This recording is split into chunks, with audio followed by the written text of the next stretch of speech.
In the summer of 2002, deep inside Chrysler's Trenton engine plant in Michigan, a new V6 rolled off the assembly line. It wasn't flashy, it wasn't supercharged, and it definitely wasn't built for headlines. No press conference, no celebrity endorsement, no Super Bowl commercial announcing its arrival.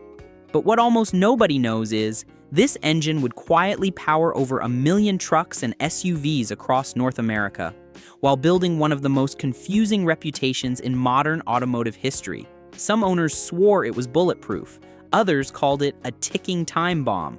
Same engine, same specs, same displacement, totally different stories. So what was the real truth behind Chrysler's 3.7-liter PowerTech V6? Was it a workhorse? Or a disaster hiding in plain sight? You think you know this engine? Not like this.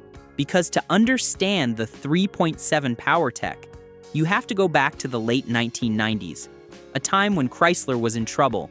Serious trouble. Gas prices were rising, consumer preferences were shifting, SUVs were exploding in popularity, transforming from niche off-road tools into mainstream family transportation. Soccer moms wanted them, suburban dads wanted them, everyone wanted them. And emissions regulations were getting tighter every year. The EPA wasn't playing around anymore. California was leading the charge. Other states were following. Meanwhile, Chrysler was caught in the middle.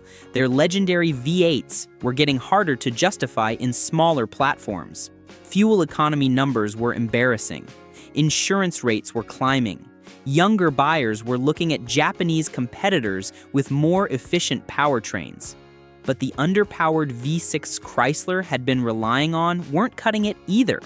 The old 3.9-liter Magnum V6 was decent, but it was based on ancient architecture, pushrod design, 2 valves per cylinder, heavy, thirsty, and running out of development potential. Chrysler needed something new, something smaller than their legendary V8s, but tougher than what they currently offered.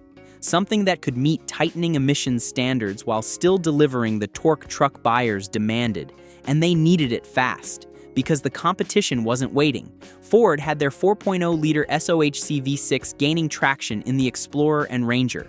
GM was pushing the Vortec lineup across their truck platforms. Toyota's V6 engines were earning reputations for running forever. Chrysler couldn't afford to fall behind. So instead of starting from scratch, spending years on clean sheet development, engineers made a bold decision. They would cut down a V8, specifically the 4.7-liter PowerTech V8, an engine that had debuted in 1999 to solid reviews. It already featured a cast iron block for durability, aluminum SOHC cylinder heads for reduced weight, and a chain-driven valve train that wouldn't need timing belt replacements. Reliable, proven, overbuilt for its power level. The architecture was sound. The manufacturing processes were established. The suppliers were already delivering components. What if you just removed 2 cylinders? What they ended up with was essentially that same architecture, minus 2 cylinders. A 90-degree V6 with a 3.66-inch bore and a 3.57-inch stroke, displacing exactly 3,701 cubic centimeters, or 226 cubic inches for old-school American enthusiasts. All cast iron below the heads. The block was designed to handle stress levels far beyond what the engine would produce in stock form. Main bearing caps were beefy. Cylinder walls were thick enough for potential overboring during future rebuilds. Single overhead cams per bank. 1 cam riding in each cylinder head, operating the valves through rocker arms. Simpler than dual cam designs, fewer parts to fail, easier to service. 2 valves per cylinder, intake and exhaust. Nothing fancy. No variable valve timing in early models. Just straightforward engineering focused on reliability over peak performance. A compression ratio hovering around 9.7.1 in early models. Conservative by sports car standards, but appropriate for an engine that would spend its life under load, often running on regular 87-octane fuel. On paper, it didn't sound revolutionary, but in 2002, It made 210 horsepower at 5,200 RPM and 235 lb-ft of torque at just 4,000 RPM. Those numbers might seem modest today, but context matters, and more importantly, it made that torque low in the rev range, right where truck buyers needed it, right where towing capacity lives, right where you feel the engine pull when merging onto a highway with a trailer behind you. Chrysler dropped it into the new Jeep Liberty, then the Dodge Dakota midsize pickup, then the Dodge Ram 1500 as a base engine option, then the Jeep Commander, then the Mitsubishi Raider, which was basically a rebadged Dakota. Suddenly, this quiet little V6 was hauling 5,000-pound trucks down American highways, and at first, it worked beautifully. A 2004 Liberty with the 3.7 could run from 0 to 60 in around 9.4 seconds. Not fast, but respectable for a body-on-frame SUV weighing nearly 2 tons. Most buyers didn't care about stoplight performance anyway. They cared about getting to work, getting home, getting their kids to school. Quarter mile? Roughly 16.8 seconds at 83 mph. Nothing to brag about at car meets, but adequate for real-world driving. Highway cruising was comfortable. The engine settled into an easy rhythm at 70 mph, around 2,400 RPM in most configurations. Quiet enough for conversation, smooth enough for long road trips. Fuel economy averaged around 16 to 17 mpg combined in the Liberty. Not spectacular, but competitive with other mid-size SUVs of the era. Better than the old V8 options by a meaningful margin. And towing? Up to 5,000 pounds when properly equipped with trailer packages. That meant boats, campers, small utility trailers, weekend warrior stuff. Consumer reports from the early years were cautiously optimistic. J.D. Power surveys showed average reliability ratings. Not exceptional, not terrible, just average. But there was a problem. Actually, several. And they would eventually tear the engine's reputation apart. Because while the 3.7 inherited the rugged bottom end of its V8 sibling, it also inherited something else, a 90-degree bank angle. Now that might not sound like a big deal to casual observers, but for a V6, it's huge. Most V6 engines are built at 60 degrees. That's not arbitrary. That angle gives you even firing intervals. Every 120 degrees of crankshaft rotation, a cylinder fires. Smooth operation, minimal vibration, natural balance. But a 90-degree V6? That's naturally unbalanced. Firing intervals become uneven. The crankshaft experiences different loads at different points in its rotation. Vibrations multiply. Harmonics become problematic. So Chrysler had to add a balance shaft to calm the vibrations, a separate shaft spinning inside the engine, specifically designed to counteract the natural imbalance of the 90-degree layout. That added complexity. More gears, more bearings, more machined surfaces, weight, several extra pounds buried inside the engine, and most importantly, new failure points. Because balance shafts need lubrication. They need precise timing with the crankshaft. They create additional load on the oil pump. It was a compromise. Engineering always involves compromises. But this one would have consequences. And then came the real nightmare. Oil starvation. Inside the 3.7's lubrication system, oil was routed through relatively narrow galleries, feeding the crankshaft and valve train. The oil pump was adequate. Flow rates were sufficient under normal conditions. Under normal driving conditions, it worked fine. But at sustained high RPM, especially under towing loads in hot weather, oil pressure could drop. The pump would work harder. Oil would thin as temperatures climbed. Passages that seemed adequate at highway cruising suddenly became restrictive under maximum demand. And when oil pressure dropped, the first victims were the rod bearings. These precision-fitted components ride on a thin film of pressurized oil. When that film disappears, metal touches metal. Friction generates heat. Heat destroys surfaces. Surfaces fail catastrophically. Mechanic Jim Halverson, who ran a Chrysler specialty shop in Phoenix, later recalled opening up a failed 3.7 block and saying, The bearings looked like charcoal briquettes. You could scrape them off with your fingernail. Metal shavings would fill the oil pan. Glittering evidence of internal destruction.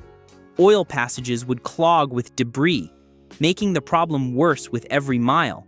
And the crankshaft would begin to eat itself alive. Journal surfaces would score. Connecting rods would develop play. The characteristic knock would begin. Once you heard that knock, the engine was already dead. It just hadn't stopped moving yet. But here's the twist. It wasn't happening to everyone. In fact, fleet vehicles that received regular 3,000-mile oil changes were easily running past 200,000 miles. No internal work, just routine maintenance. Taxi services in Toronto reported multiple 3.7 powered Liberties crossing 320,000 kilometers without internal engine work. Drivers would complain about worn seats and faded paint before they complained about the drivetrain. Police departments using Dakota-based vehicles for administrative duties reported similar durability. One sheriff's department in rural Texas documented a 3.7 Liberty reaching 287,000 miles before being retired for cosmetic reasons, not mechanical failure. So, what was killing the others? Heat. More specifically, poor cooling system maintenance. Because the 3.7 used relatively thin aluminum heads mounted to that heavy cast iron block. This is called a bimetallic design. Common in modern engines, efficient for heat transfer, but aluminum expands faster than iron when temperatures rise. So when coolant levels dropped, or thermostats failed, or radiators clogged with debris, head temperatures would spike. The aluminum would expand, the iron wouldn't keep pace, gasket surfaces would move relative to each other. Seal integrity would fail, warped heads, sometimes visible to the naked eye when removed and placed on a flat surface, blown head gaskets, coolant leaking into combustion chambers, white smoke from tailpipes, valve seat recession, the seats literally sinking into the softened aluminum, and, in extreme cases, cracked cylinder heads between the valve seats, invisible damage that could only be detected with pressure testing or dye penetration. Suddenly, compression would drop from 9.7 to 1 to something closer to hope for the best. You can probably guess what happened next. Misfires, check engine lights, rough idle, hesitation under acceleration, coolant in the oil, that distinctive milkshake appearance on the dipstick, bearing surfaces contaminated with glycol, overheating under load, temperature gauges climbing into red zones during highway passes, and eventually, total engine failure, often dramatic, sometimes on the side of the road with steam pouring from under the hood. Internet forums filled with horror stories, angry owners posted pictures of destroyed engines. Class action discussions began circulating. The reputation was crumbling, but Chrysler engineers weren't blind to the problem. By 2005, they quietly revised the cooling passages in the cylinder heads, improving coolant flow around the exhaust valve seats. The hottest areas received priority treatment. Later models also received updated valve guides with better oil control, slightly improved oil pump tolerances for better pressure maintenance at high temperatures. Horsepower climbed modestly to around 215 HP by 2007. Small gains from refinements throughout the engine. Torque edged up to 240 lb-ft, a meaningful improvement for towing applications. But the underlying architecture stayed the same. Same bore, same stroke, same block casting, same oiling layout, which meant the margin for neglect was still razor thin. At the 2006 Nevada Desert Tow Test, conducted by a private fleet contractor, 3 mid-size pickups were run under identical 4,500-pound trailer loads for 120 continuous miles through desert highway conditions. One Ford with their 4.0-liter SOHC, one Chevy with the 4.3-liter Vortec, and a 3.7 powered Dakota. Ambient temperature, 103 degrees Fahrenheit. Brutal conditions, the kind of heat that separates adequate cooling systems from exceptional ones. All three trucks were serviced identically: fresh oil, full coolant, verified tire pressures. After 87 miles, the Dakota's oil temperature exceeded 280 degrees. Oil pressure dropped below 15 psi at idle, the danger zone.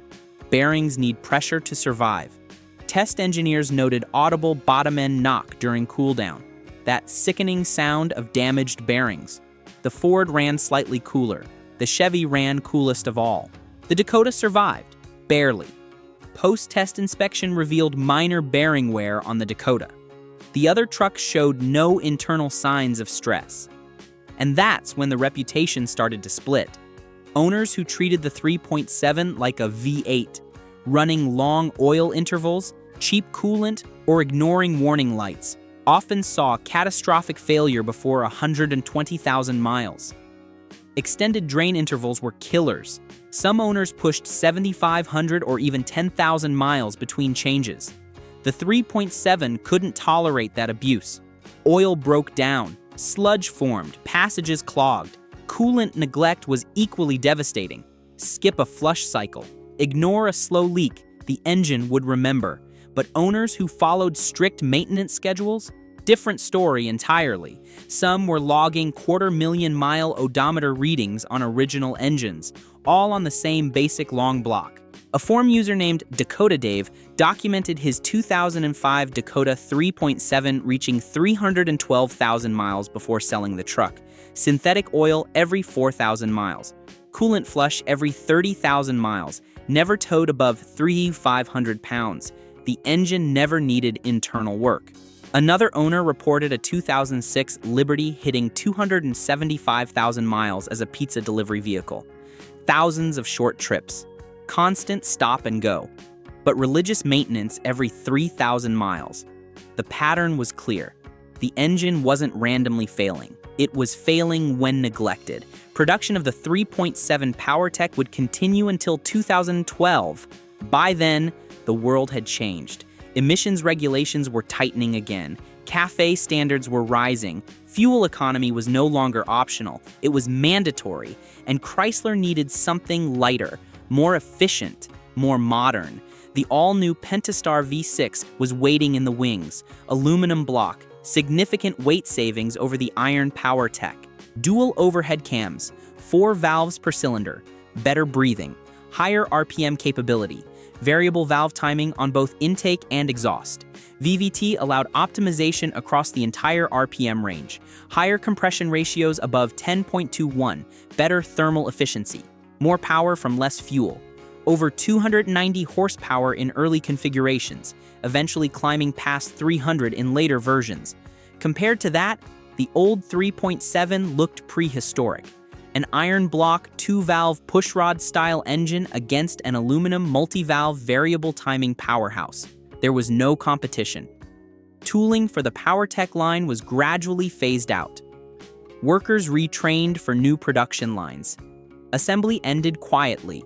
No farewell, no memorial, no nostalgic press releases, just another truck engine. Gone. But here's the thing.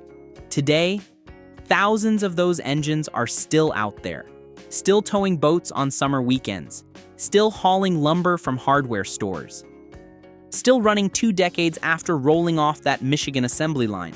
Junkyards have them, rebuilders stock them, replacement engines sell daily online. So was the 3.7 PowerTech a bad engine? Or was it simply an engine built with almost no tolerance for neglect? Because when you dig into the numbers, when you analyze the failure patterns, when you talk to mechanics who've torn dozens of them apart, the failures weren't random. They were predictable. Heat plus low oil pressure equals bearing death. Coolant loss plus aluminum heads equals warped surfaces. Extended oil intervals plus sludge formation equals clogged passages. Maintenance equals survival. Neglect equals destruction. Simple as that. The 3.7 PowerTech wasn't designed for abuse. It was designed for owners who would care for it. Owners who understood that machines need attention, and for those owners, it delivered. In the end, Chrysler's 3.7 didn't explode in scandal. It didn't dominate the racetrack. It didn't become a legend like the Hemi, but it quietly carried families, trailers, and job sites across North America for over 10 years. A cut-down V8, doing a full-size truck's job, millions of miles, countless loads, ordinary people living ordinary lives, and sometimes that was enough. If you enjoyed this deep dive into one of Chrysler's most misunderstood engines, let me know in the comments what you want to see next. Another workhorse V6, a forgotten V8, or a rivalry that changed the industry forever. And make sure to subscribe so you don't miss the next story. Because sometimes, the engines with the most complicated reputations have the most interesting stories to tell.